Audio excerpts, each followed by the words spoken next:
चलिए आइए आज हम आपको एक नया चैप्टर स्टार्ट कर रहे हैं, ठीक है ना। डिफरेंशियल इक्वेशन, ठीक है। और ये जो होगा आपका ग्रुप बी के सिलेबस में हम लोग को पढ़ना है ना। ग्रुप बी वाले के लिए पढ़ना है, ठीक है। इसके अलावा आपको हम पहले ही बताए हैं कि जो आपका फार्मेसी का जो स्टूडेंट है उसका भी कॉल आया था ना, उसका भी डिमांड था कि डिफरेंशियल इक्वेशंस का है ना करवाना है। और दूसरा है कि जो आपका बहुत सारा स्टूडेंट्स ऐसा है जो कांटेक्ट किया था कि है ना फिफ्थ सेम में है, उसको ईयर बैक हो गया क्योंकि फर्स्ट ईयर का मैथ निकला नहीं है ना। तो उसके लिए भी कहने का मतलब है कि अपना रिक्वायरमेंट देख लीजिएगा, जिसको भी रिक्वायरमेंट है डिफरेंशियल इक्वेशंस का है ना वो यहाँ से देख सकता है और अपने सिलेबस को कवर कर सकता है, क्योंकि ये स्टार्टिंग से स्टार्ट कर रहे हैं, ठीक है ना। बिल्कुल इनिशियल पॉइंट से हम आपको स्टार्ट कर रहे हैं, है ना। तो यहाँ पे कोई दिक्कत होगा नहीं। और सबसे पहले हम देखेंगे कि डिफरेंशियल इक्वेशंस क्या होता है, ठीक है। डिफरेंशियल इक्वेशन में किस टाइप का फॉर्म होगा, है ना, कौन कौन से उसका कंटेंट होगा जिसमें कि हमारा डिफरेंशियल इक्वेशन कहलाएगा। समझ में आ रही बात। तो इसके लिए आप थोड़ा सा पीछे जाकर के बात करेंगे हम आपको, ठीक है।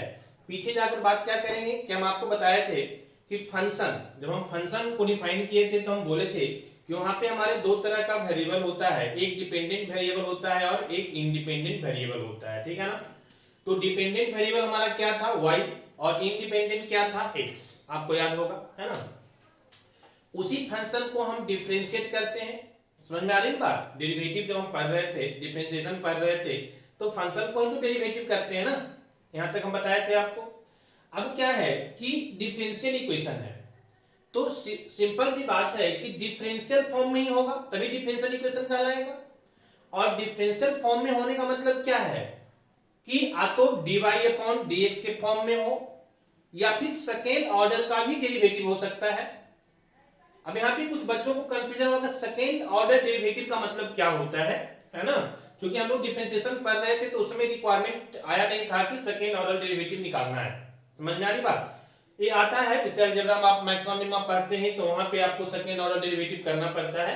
जनरली जो हमारे सिलेबस में था वहां पे सेकेंड ऑर्डर डेरिवेटिव की रिक्वायरमेंट थी नहीं, लेकिन बहुत आसान होता है। क्या होता है समझिएगा थोड़ा सा, कि अगर कोई फंक्शन हमारा है y is equal to 3x square plus 4x plus 5, हमारा एक फंक्शन है। अब अगर इसका डेरिवेटिव निकालना है ना, मतलब डिफरेंशिएट करना है, तो हम क्या करेंगे dy अपॉन dx, ठीक है। तो y की जगह पर हमारा ये फंक्शन आएगा, मतलब इसको डेरिवेटिव करना है। तो आपको बताया है कि कैसे करते हैं। तो 3 इंटू 2 कितना हो जाएगा 6 और पावर एक कम हो जाएगा तो पावर 1 हो जाएगा, मतलब ये 6 हो जाएगा। और ये हमारा क्या हो जाएगा 4 हो जाएगा, है ना। 4 कॉमन लेंगे, dx बाई dx 1 हो जाएगा, मतलब 4 हो जाएगा। और कांस्टेंट का डिफरेंशिएशन हमारा क्या हो जाता है 0 हो जाता है ना। तो इस फंक्शन का जब डिफरेंशिएशन हम कर रहे हैं तो हमारा क्या आ रहा है dy upon dx is equal to 6x plus 4 आ रहा है। समझ में आ रही ना बात, है ना। तो ये तो हो गया फर्स्ट ऑर्डर, ये हमारा क्या हो गया फर्स्ट ऑर्डर डेरिवेटिव हो गया। अगर हम बात करें कि सेकेंड ऑर्डर डेरिवेटिव का, क्या करेंगे एक बार और कर देंगे डिफरेंशिएट, है ना। तो एक बार और जब हम डिफरेंशिएट कर देंगे x के रिस्पेक्ट में तो ये क्या बन जाएगा सेकेंड ऑर्डर डेरिवेटिव हो जाएगा। तो कहने का मतलब है कि एक बार और करेंगे तो उसको लिखेंगे कैसे, ये चीज को समझिएगा, है ना। तो एक बार जब और करेंगे तो इसको हम लोग है ना इस तरह से रिप्रेजेंट करते हैं कि ये d square y upon D x square. ये इंपॉर्टेंट पॉइंट है समझना, है ना। यहाँ पे बहुत लोग कंफ्यूज करता है कि सर ये क्या मतलब हुआ, एक तो आप डी पे स्क्वायर दे रहे हैं और एक एक्स पे स्क्वायर दे रहे हैं, है ना। आप तो दोनों डी पे दीजिए, आप तो फिर यहाँ पे y पे दीजिए और x पे दीजिए, बट ऐसा होता नहीं है ना। ध्यान दीजिएगा हम क्या बोल रहे हैं, एक डी पे इसलिए दे रहे हैं कि डेरिवेटिव निकाल रहे हैं। और बताए थे ना कि ये d बाई dx का मतलब ही होता है क्या डेरिवेटिव। यहाँ पे जो भी फंक्शन आ जाए उससे मतलब नहीं है। अगर किसी फंक्शन में dy बाई dx लग गया मतलब क्या करना है उस फंक्शन को डेरिवेटिव करना है, डिफरेंशिएट करना है, डिफरेंशिएशन करना है। समझ में आ रही बात। तो एक डी स्क्वायर मतलब डी का ऑर्डर 2 हम दे रहे हैं, है ना।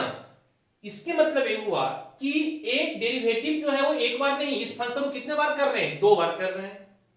क्लियर है बात, है ना। तो इसलिए हम इसको रिप्रेजेंट करेंगे डी स्क्वायर, है ना, y upon D x square. यहाँ एक्स स्क्वायर क्यों? क्योंकि किसके रिस्पेक्ट में कर रहे हैं? एक्स के रिस्पेक्ट में कर रहे हैं। ए रिप्रेजेंट कर रहा है कि दोनों बार जो डेरिवेटिव किया गया वो दोनों के दोनों एक्स के रिस्पेक्ट में ही किया गया, और ए स्क्वायर जो है दो बार, ए जो 2 है वो रिप्रेजेंट कर रहा है कि डेरिवेटिव दो बार किया गया, और ए एक्स वाला क्या रिप्रेजेंट कर रहा है कि दोनों बार एक्स के रिस्पेक्ट में ही किया गया। समझ में आ रही है ना बातें? तो इसको हम लोग इस तरह से रिप्रेजेंट करते हैं कि d square y upon D x square, ठीक है ना। इसके मतलब हुआ कि जो भी फंक्शन बचा एक बार करने के बाद जो फंक्शन आया उसको फिर से एक बार डेरिवेटिव करना है ना। तो क्या हो जाएगा, 6x का डिफरेंशिएशन हमारा 6 हो जाएगा, और फिर से कांस्टेंट का क्या हो जाएगा, 0 हो जाएगा, है ना। तो ये हमारा आ जाएगा d square y upon D x square is equal to 6। तो अगर हम आपसे पूछें कि इस फंक्शन का, है ना, हम अगर सेकेंड डेरिवेटिव निकालेंगे तो क्या आएगा, तो आप क्या बोलिएगा कि सर 6 आएगा। समझ में आ रही है बात? तो यहाँ पे D square upon D x क्या रिप्रेजेंट कर रहा है, ये रिप्रेजेंट कर रहा है सेकेंड ऑर्डर, है ना, second order of derivative. Clear है बात, है ना। तो हम आते हैं अपने पॉइंट पे। ये तो हम समझने के लिए बताए थे क्योंकि बहुत सारे स्टूडेंट को, है ना, इस सेकेंड ऑर्डर डेरिवेटिव या थर्ड ऑर्डर डेरिवेटिव या फोर्थ ऑर्डर डेरिवेटिव का मतलब समझ में नहीं आता, है ना। इसीलिए हम पहले इसको डिस्कस कर लिए, अदरवाइज इसका रिक्वायरमेंट यहाँ पे था नहीं, है ना। अब देखिए क्या क्यों डिस्कस किए हम बताते हैं, है ना। इसलिए डिस्कस किए कि डिफरेंशियल इक्वेशन में एक डेरिवेटिव का कोई भी ऑर्डर हमारा हो सकता है, लेकिन होगा जरूर। जब तक एक डिफरेंशियल फॉर्म में नहीं आएगा तब तक हम उसको डिफरेंशियल इक्वेशन बोलेंगे ही नहीं, है ना। डिफरेंशियल इक्वेशन का मतलब ही हुआ, अगर आपसे पूछा जाए डिफरेंशिएशन इसका क्या होगा, है ना, इसका डिफिनेशन क्या होगा, तो आप क्या बोलेंगे कि हमारा जो डिफरेंशियल इक्वेशन होता है वो एक ऐसा इक्वेशन है जिसमें हमारा डिपेंडेंट वेरिएबल भी होगा, इंडिपेंडेंट वेरिएबल भी होगा, और कोई ना कोई एक ऑर्डर का डिफरेंशियल फॉर्म भी होना चाहिए। समझ में आ रही बात? डिफरेंशियल फॉर्म का मतलब क्या हुआ कि फर्स्ट ऑर्डर की बात करेंगे तो dy upon dx, second order की बात करेंगे तो D square by D x square, अगर थर्ड ऑर्डर की बात करेंगे तो क्या हो जाएगा, बस यहाँ 3 हो जाएगा, है ना, डी क्यू वाई अपॉन क्या हो जाएगा डी एक्स क्यू। इसका मतलब क्या हुआ, एक थर्ड ऑर्डर डेरिवेटिव है हमारा, है ना।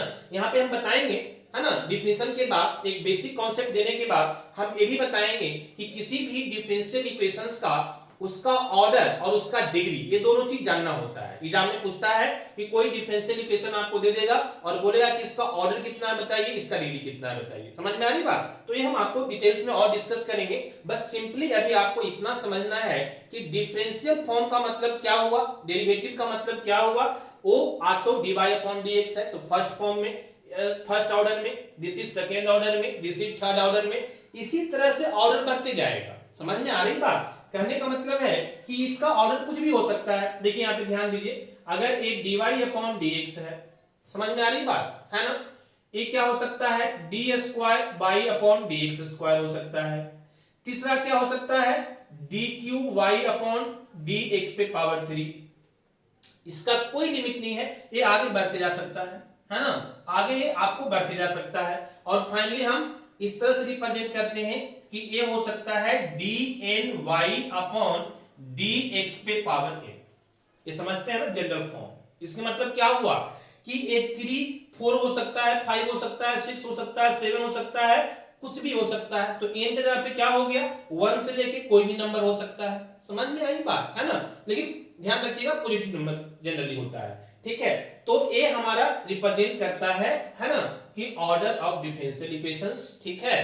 तो हम इसका डिस्कस इसलिए कर रहे हैं कि डिफरेंशियल इक्वेशन तभी होगा जब कोई न कोई एक ऑर्डर का डिफरेंशियल फॉर्म उसमें होगा। समझ में आ रही बात? तो चलिए आइए अब हम बात करते हैं डिफरेंशियल इक्वेशन का। डिफरेंशियल इक्वेशंस का मतलब हमारा हुआ कि, है ना, अ इक्वेशन व्हिच कंटेन्स, है ना, an equation which contains dependent variable, independent variable and derivative. लेकिन डेरिवेटिव किसका होना चाहिए, डिपेंडेंट वेरिएबल का। समझ में आ रही है बात? जैसे अभी तो हम बताए थे यहाँ पे कि y is equal to 3x square plus 4x plus 5 है, तो ये हमारा क्या है, y क्या है, डिपेंडेंट वेरिएबल। आप तो समझते हैं चीज को, दिस इज हमारा डिपेंडेंट वेरिएबल है, शॉर्ट में लिख रहे हैं। और हमारा जो x है, ये जो हमारा x है वो क्या है, ये हमारा है डिपेंडेंट वेरिएबल। समझ में आ रही है ना बातें? तो हमारा डिफरेंशियल इक्वेशन कब कहलाएगा? जब उस इक्वेशन में हमारा डिपेंडेंट वेरिएबल भी होना चाहिए, मतलब y भी होना चाहिए, और क्या इंडिपेंडेंट वेरिएबल भी होना चाहिए, साथ में डिपेंडेंट वेरिएबल का डेरिवेटिव फॉर्म भी होना चाहिए। डेरिवेटिव फॉर्म का मतलब अभी बताएं, है ना, कि D by upon D x second order भी हो सकता है, थर्ड ऑर्डर भी हो सकता है। जैसे एक इक्वेशन लिखते हैं तो आपको क्लियर होगा, है ना। एग्जांपल के तौर पे मान लिया जाए कि हम कोई इक्वेशन ले रहे हैं D by upon D x plus 3y, है ना, या इज इक्वल टू ई पे पावर एक्स। चलिए ये एक डिफरेंशियल इक्वेशन हम ले लिए। अब देखिए मेरी बात को समझिए, हम क्या बोले कि डिफरेंशियल इक्वेशन मेरा तभी कहलाएगा जब उसमें y होना चाहिए, मतलब डिपेंडेंट वेरिएबल होना चाहिए, x होना चाहिए, मतलब इंडिपेंडेंट वेरिएबल होना चाहिए, और साथ में इंपॉर्टेंट पॉइंट कि कोई ना कोई एक डिफरेंशियल फॉर्म में, है ना, डेरिवेटिव होना चाहिए। डेरिवेटिव भी किसका? डिपेंडेंट वेरिएबल का। समझ में आ रही है ना बात? हम किसकी बात कर रहे हैं? किसका डेरिवेटिव होना चाहिए? डिपेंडेंट वेरिएबल का होना चाहिए। समझ में आ रही बात? तो अगर ये तीनों चीज को मिलाकर, है ना, कोई इक्वेशन हमारा बनता है तो उस इक्वेशन का हम नाम देते हैं क्या? Differential equation. That's all. क्या क्या होना चाहिए? डिपेंडेंट वेरिएबल, इंडिपेंडेंट वेरिएबल, और क्या होना चाहिए? Differential form of dependent variable. dy upon dx का मतलब क्या हुआ कि y को डेरिवेटिव किया जाता है, y को डेरिवेटिव किया जा रहा है किसके रिस्पेक्ट में? x के रिस्पेक्ट में। तो अगर ये तीनों से मिलकर कोई इक्वेशन बनता है तब इसका हम नाम देते हैं डिफरेंशियल इक्वेशन, है ना। डिफरेंशियल इक्वेशंस को शॉर्ट में जो है ना हम लोग डीई से दिखाएंगे। क्लियर? क्योंकि बार बार इतना लंबा लिखते नहीं जाएंगे, हम लोग क्या बोलेंगे? डीई। डी का मतलब हुआ डिफरेंशियल इक्वेशन। क्लियर है बात? तो आपको ये समझ में आ गया होगा कि हमारा डिफरेंशियल इक्वेशन कैसा दिखेगा, है ना, देखने में कैसा होगा, उसमें क्या क्या चीज होगा, है ना, ये आपको समझ में आ गया होगा। अब एक पॉइंट हम और बताते हैं, तो कभी कभी ऑब्जेक्टिव में आपको पूछ देता है, बस उसको डिफाइन करने का तरीका थोड़ा सा चेंज हो जाता है। डिफरेंशियल इक्वेशंस को बोला जाता है कि अगर कोई फैमिली ऑफ कर्व है, क्या है? कोई फैमिली ऑफ कर्व है, और वो भी किसमें? कार्टेशियन फॉर्म में, तो उसको अगर हम डिफरेंशियल फॉर्म में निकालते हैं तो वो भी हमारा क्या बन जाता है? डिफरेंशियल इक्वेशन बन जाता है। नहीं समझ में आया होगा क्या बोले? आइए समझिए। देखिए हम ये बोल रहे हैं, पहला पॉइंट तो क्लियर हो गया कि अगर कोई इक्वेशन में डिपेंडेंट वेरिएबल, इंडिपेंडेंट वेरिएबल और डिपेंडेंट वेरिएबल का डेरिवेटिव फॉर्म है, अगर इन तीनों से मिलकर कोई इक्वेशन बना हुआ है तो इस इक्वेशन को नाम क्या देंगे? Differential equation. चलिए एक दूसरे तरह से भी इसको डिफाइन करते हैं, कैसे समझिएगा, ध्यान दीजिएगा, है ना। मान लिया जाए कि कोई हम कर्व ले रहे हैं, मान लिया हम सर्कल ले रहे हैं, है ना, समझने के लिए एग्जांपल के तौर पे ये हमारा कोऑर्डिनेट सिस्टम है, दिस इज y डैश, है ना। यहां पे हम एक सर्कल नहीं ले रहे हैं, हम क्या ले रहे हैं? फैमिली ऑफ सर्कल ले रहे हैं। समझ रहे हैं ना बात को?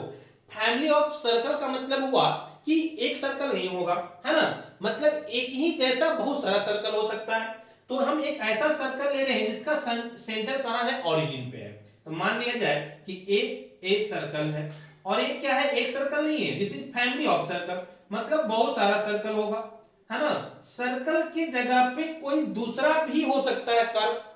हम समझने के लिए सर्कल का एग्जांपल लिए हैं। स्ट्रेट लाइन भी हो सकता है, कोई पैराबोला भी हो सकता है, हाइपरबोला हो सकता है, एलिप्स हो सकता है, सर्कल हो सकता है, कुछ भी हो सकता है। समझ में आ रही है बात? लेकिन फैमिली के फॉर्म में हो सकता है। तो फैमिली के फॉर्म में होने का मतलब क्या है? समझिएगा मेरी बात को, कि ये सारा जो सर्कल है, इस सारे सर्कल का हमारा सेंटर कहां पे है? ओरिजिन पे है।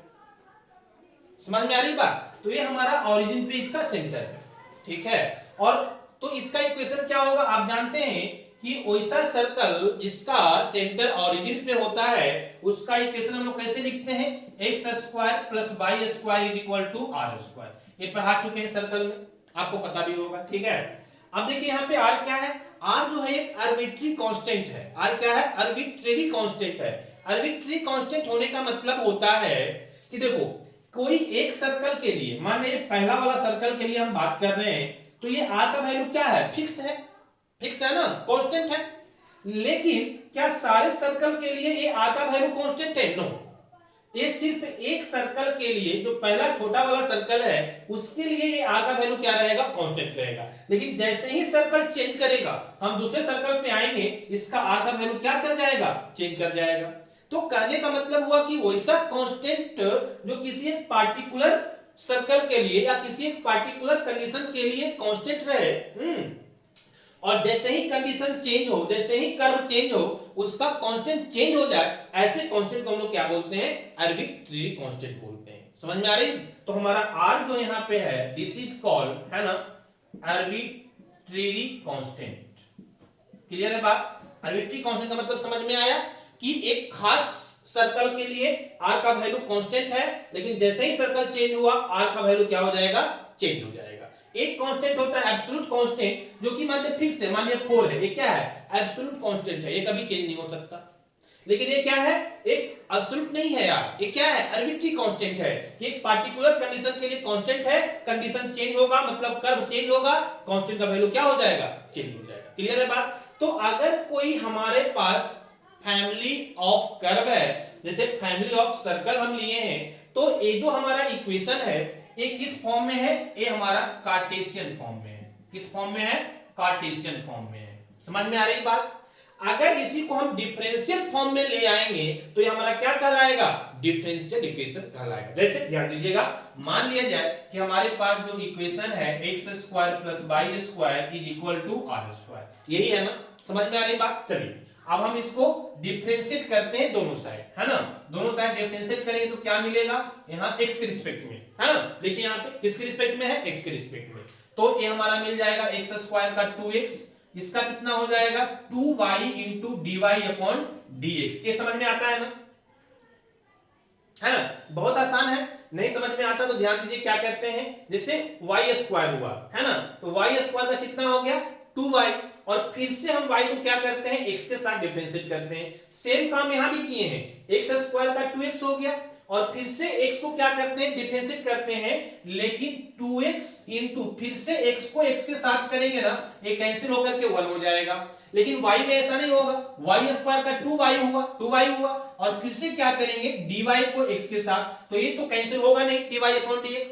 अगर दोनों x है तो कैंसिल हो गया, तो 1 हो गया, 1 का मतलब 2x हो गया। समझ में आ रही बात? सॉरी, दिस इज प्लस, तो ये 2x हो गया, प्लस है तो प्लस y² का 2y और इंटू dy/dx। क्लियर है? चलिए, एंड इस साइड तो हम क्या बोले, r हमारा क्या है, एक तरह का कांस्टेंट है, तो कांस्टेंट का डिफरेंशिएशन क्या हो जाता है, 0 हो जाता है। क्लियर है बात? चलिए अब यहाँ पे इसको हम थोड़ा सा सॉल्व कर लेते हैं। सॉल्व करेंगे तो क्या आ जाएगा, 2y dy कितना हो जाएगा जी, dx = ये प्लस में 2x है ना, इधर लाके हमारा -2x हो जाएगा।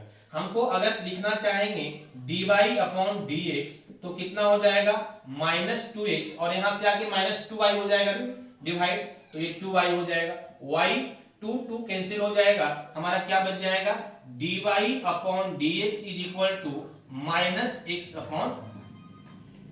क्या बन जाएगा हमारा, -x/y बन जाएगा। तो कहने का मतलब मेरा ये हुआ कि dy/dx जो -x/y है, अब ये हमारा क्या कहलाएगा, अब ये हमारा कहलाएगा डिफरेंशियल इक्वेशन। क्या कहलाएगा, डिफरेंशियल इक्वेशन। देखिए फिर से वही कंडीशन को फॉलो कर रहा है। कंडीशन क्या था हमारा, कोई भी डिफरेंशियल इक्वेशन होने के लिए हमारा y होना चाहिए, y का मतलब डिपेंडेंट वेरिएबल होना चाहिए, x होना चाहिए, x का मतलब इंडिपेंडेंट वेरिएबल होना चाहिए, और एक क्या होना चाहिए, डेरिवेटिव फॉर्म। तो ये हमारा dy क्या आ गया, dy/dx हमारा जो है वो डेरिवेटिव फॉर्म आ गया। क्लियर है ना बात? तो दोनों तरह से डिफाइन करेंगे। अगर आपसे पूछा जाए तो आप पहले बोलेंगे कि हमारा डिफरेंशियल इक्वेशन ऐसा इक्वेशन होता है जिसमें हमारा डिपेंडेंट वेरिएबल, इंडिपेंडेंट वेरिएबल और derivative form of dependent variable होना चाहिए। दूसरा आप ये भी बोलेंगे कि भाई कोई भी सर्कल, है ना, कोई भी कर्व, ये तो हम सर्कल का एग्जांपल लिए हैं, कोई भी कर्व का जो हमारा फैमिली, कोई भी फैमिली ऑफ कर्व का जो कार्टेशियन फॉर्म होता है, जब उसको हम डिफरेंशियल फॉर्म में लाते हैं तो ये भी हमारा क्या कहलाता है, डिफरेंशियल इक्वेशन कहलाता है, क्योंकि ये फिर से हमारा इस कंडीशन को क्या कर जाता है, सेटिस्फाई कर जाता है। मतलब फिर से डिपेंडेंट वेरिएबल, इंडिपेंडेंट वेरिएबल और डेरिवेटिव फॉर्म आ जाता है, मतलब फिर से इसको हम क्या बोलेंगे, डिफरेंशियल इक्वेशन बोलेंगे। तो आपको यहां तक चीजें क्लियर होगा कि हम कब डिफरेंशियल इक्वेशन बोलेंगे और कब नहीं बोलेंगे। क्लियर है बात, है ना। चलिए अब हम लोग बात करते हैं आगे नेक्स्ट पॉइंट का, ठीक है ना। नेक्स्ट पॉइंट में 2 पॉइंट आपको जानना है ना। पहला पॉइंट जानना है कि कोई भी डिफरेंशियल इक्वेशंस का ऑर्डर कितना होगा और दूसरा की डिग्री कितना होगा। तो हेडिंग दीजिएगा ऑर्डर ऑफ डिफरेंशियल इक्वेशन। दोनों एक ही साथ बता देते हैं, अलग अलग बताने की जरूरत नहीं है ना, क्योंकि दोनों दूसरे से रिलेटेड है। तो एक ही साथ हेडिंग दीजिएगा कि, है ना, order and degree of differential equation. Order and degree of differential equation, ठीक है ना।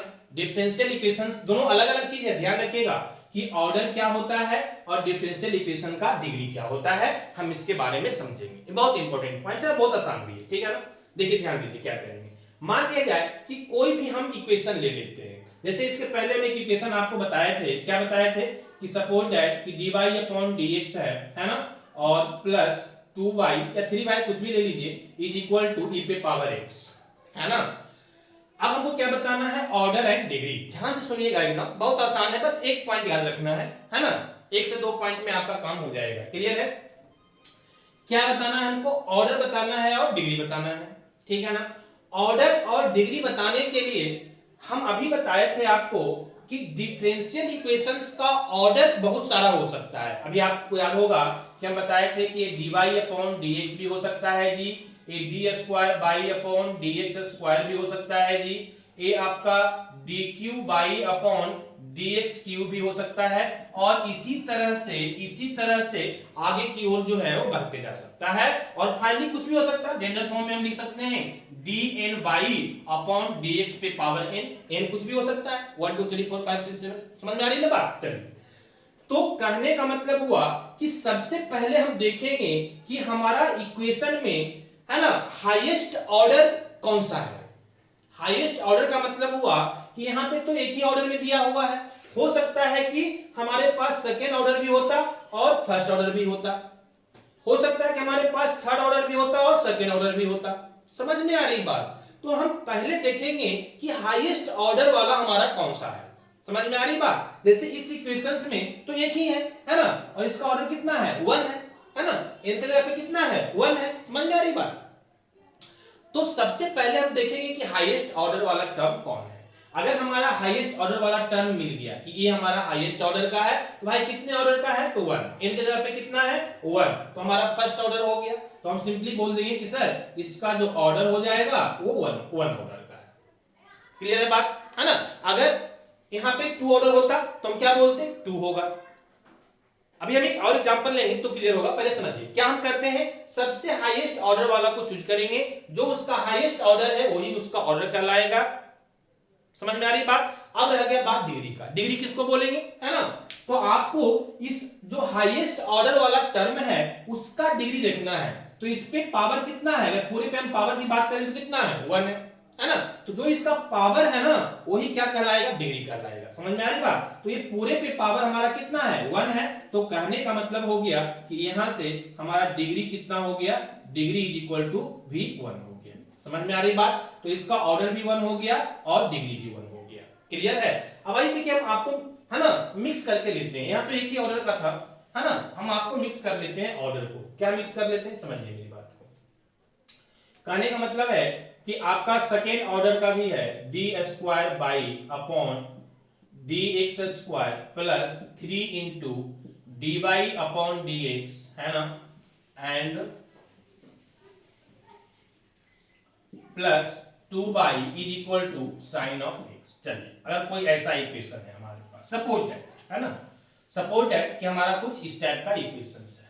चलिए, अब हमसे पूछा जा रहा है कि भाई आप दोनों चीज बताइए। एक तो बताइए कि इसका ऑर्डर कितना है, ऑर्डर बताइए, और दूसरा बताइए कि इसका डिग्री कितना है। ये दोनों चीज बताइए कितना है। समझ में आ रही है ना बात। हम क्या बोले, बस सबसे पहला पॉइंट आपको ध्यान रखना है कि हम देखेंगे कि हाईएस्ट ऑर्डर वाला कहां है ना। हाईएस्ट ऑर्डर का मतलब देखो यहां पे दोनों है, एक सेकेंड ऑर्डर का है और एक फर्स्ट ऑर्डर का है।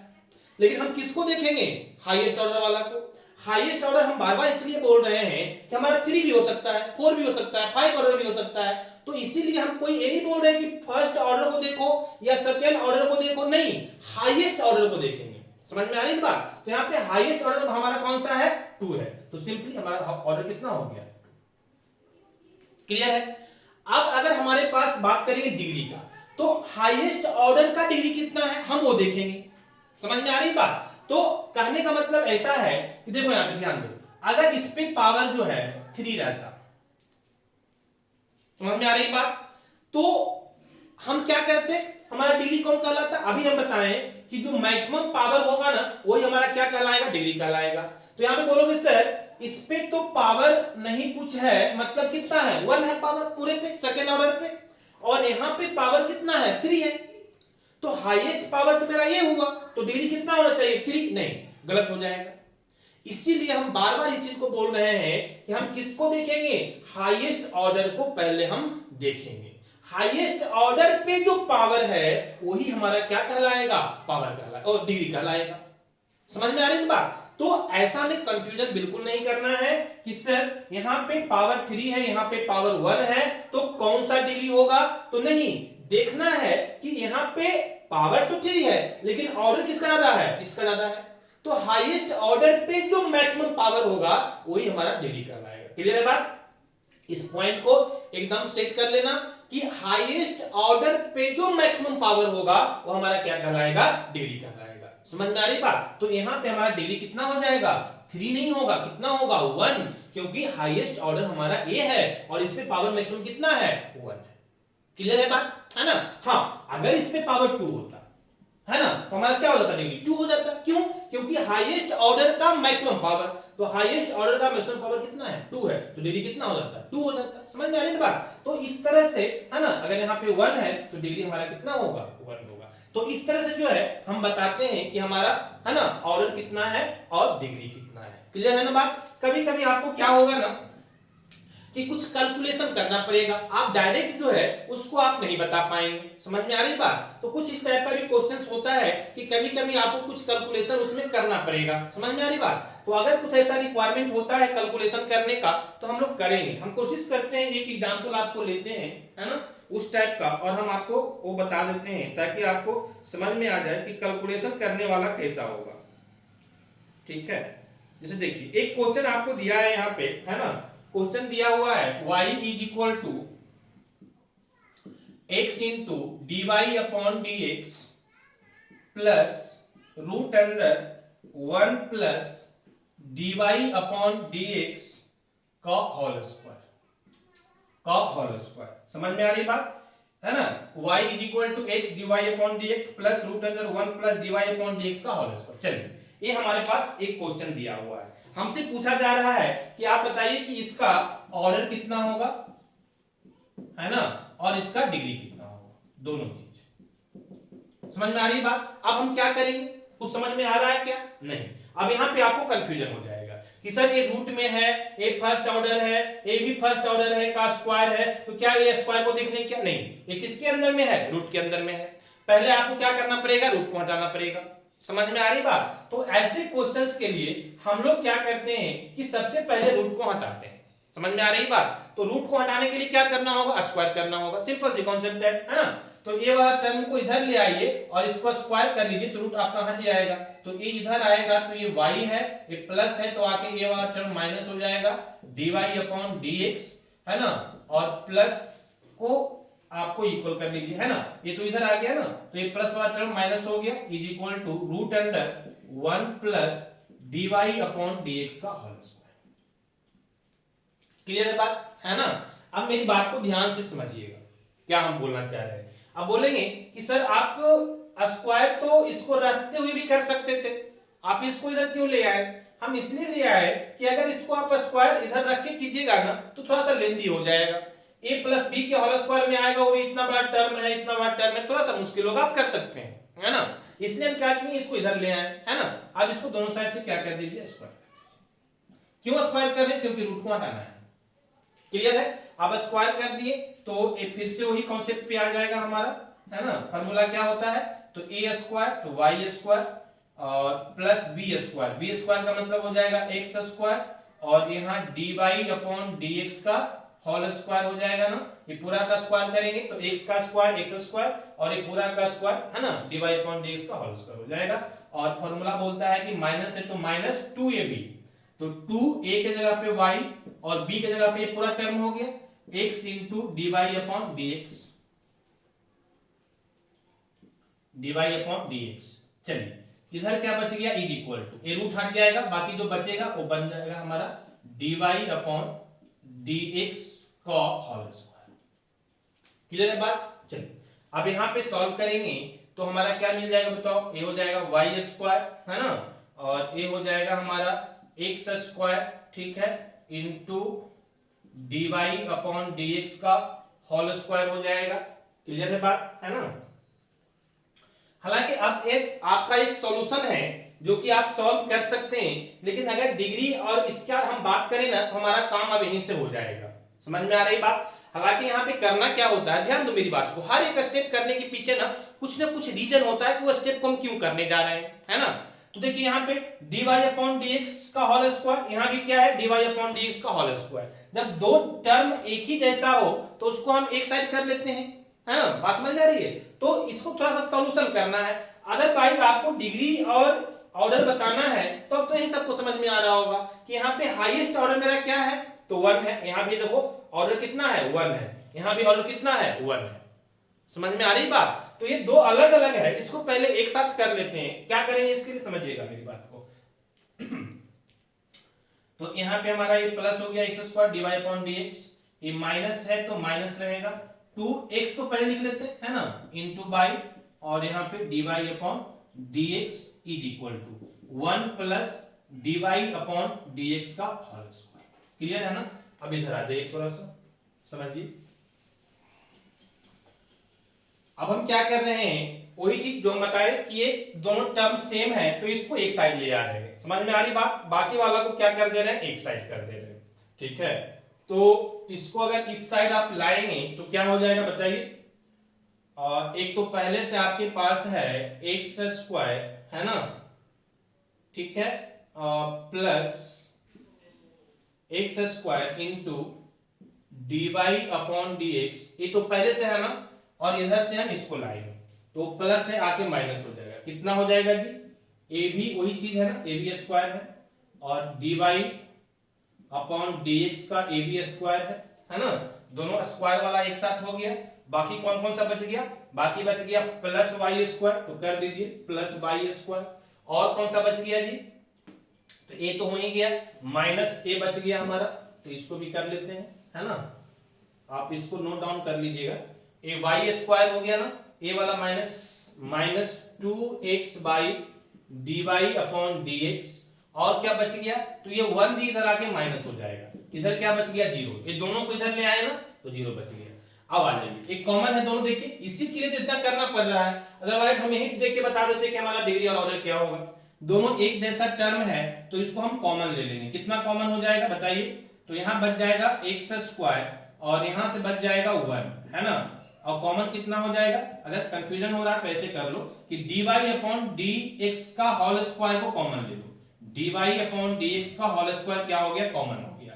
तो ये वाला टर्म से एक कॉमन हो गया तो ये बच गया ना, तो ये हमारा बच गया इनटू में कितना एक्स स्क्वायर, और एक यहाँ पे कितना बच गया 1, एक ही टर्म है पूरा कॉमन हो गया मतलब -1 बच गया, और बाकी जो है वो लिख दो, वाई स्क्वायर है तो वाई स्क्वायर, इसके लिए पहले ए वाला टर्म को लिख दो, ज्यादा बेटर है, 2xy ये आपका dy अपॉन dx है ना, ये हमारा एक ऑर्डर हो गया डिफरेंशियल फॉर्म में, ये भी डिफरेंशियल फॉर्म में, plus y square -1 is equal to कितना 0। चलिए आप देखिए आ गया ना, एक ही जो दो अलग अलग था अब एक ही जगह पे आ गया। अब हम देखेंगे कि हाईएस्ट ऑर्डर मेरा क्या है, तो यहां भी हाईएस्ट ऑर्डर 1 है और यहां भी हाईएस्ट ऑर्डर 1 है। क्लियर है ना बात। तो हमारा ऑर्डर कितना हो गया 1, तो हमारा ऑर्डर कितना हो गया 1, क्योंकि हाईएस्ट ऑर्डर कितना था दोनों पे 1 है तो हमारा 1 हो गया। अब बात करेंगे डिग्री का। अब इस पे पावर कितना, पूरे पे पावर 1 और इस पे पावर कितना 2, समझ में आ रही है बात। तो हमारा डिग्री कितना हो गया, तो हाईएस्ट पावर दोनों का 1 है, तो 1 पे जो मैक्सिमम हम क्या बोले थे, हाईएस्ट ऑर्डर पे मैक्सिमम पावर, समझ में आ रही है बात। तो हाईएस्ट ऑर्डर पे मैक्सिमम पावर कितना है, यहाँ पे ऑर्डर दोनों का सेम है लेकिन यहाँ पे पावर 1 है, यहाँ पे 2 है, तो मैक्सिमम पावर कौन होगा, 2 वाला ना, तो हमारा जो यहाँ से डिग्री आ जाएगा वो कितना हो जाएगा। समझ में आ गया बात। तो इस इक्वेशंस को हम ऐसे डायरेक्टली नहीं बता पाएंगे, इसको थोड़ा सा सॉल्व करेंगे और सॉल्व करके हम इस फॉर्मेट में ले आएंगे। किस फॉर्मेट में लाना है जी, तो डिफरेंशियल इक्वेशन कब कहलाता है, जब हमारे पास x हो मतलब इंडिपेंडेंट वेरिएबल, जब हमारे पास y हो मतलब डिपेंडेंट वेरिएबल, और एक और होना चाहिए, क्या होना चाहिए, तो ये y जो हमारा डिपेंडेंट वेरिएबल है उसका डेरिवेटिव फॉर्म होना चाहिए। तो डेरिवेटिव फॉर्म भी हमारे पास है, जब ये तीनों आ गया मतलब हमारा डिफरेंशियल इक्वेशन बन गया। अब हम देखेंगे कि इसका मैक्सिमम ऑर्डर कितना है, जो मैक्सिमम ऑर्डर होगा वही हमारा ऑर्डर कहलाएगा, और मैक्सिमम ऑर्डर का जो मैक्सिमम पावर होगा, है ना, हाईएस्ट ऑर्डर का जो मैक्सिमम पावर होगा वो हमारा क्या कहलाएगा, कहलाएगा। तो इस तरह से हम लोग ऑर्डर और डिग्री को भी बता सकते हैं। तो कुछ इक्वेशंस को तो आप देखते ही बता देंगे, कुछ को थोड़ा सा सॉल्यूशन करना पड़ेगा, है ना।